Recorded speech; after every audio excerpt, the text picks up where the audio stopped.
నారాయణస్వామి గారు ఈరోజు అంటే ఆదివారం నాడు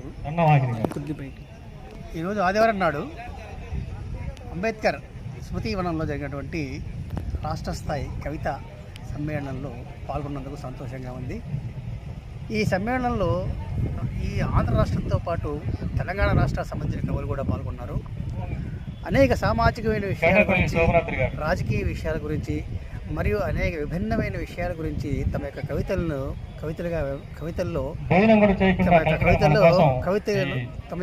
వినిపించారు. ఈ కవితల్ని రకరకాల భాషల్లో అంటే వారి యొక్క అభిప్రాయాలని వారి యొక్క ఆలోచన సరళిని బట్టి కవితలు అనేకంగా ఉన్నాయి. ఇలా కవితలు రాజకీయాల్లో అందరికీ కూడా అనేక ప్రాంతాల నుంచి వచ్చిన అందరికీ కూడా మనకు ఈరోజు ఈ యొక్క కవి సమ్మేళనంలో పాల్గొన్నారు. అలాగే ఈ కవి సమ్మేళనంలో యువ కవులు మరియు వృద్ధులైన కవులు కూడా ఎంతోమంది పాల్గొన్నారు.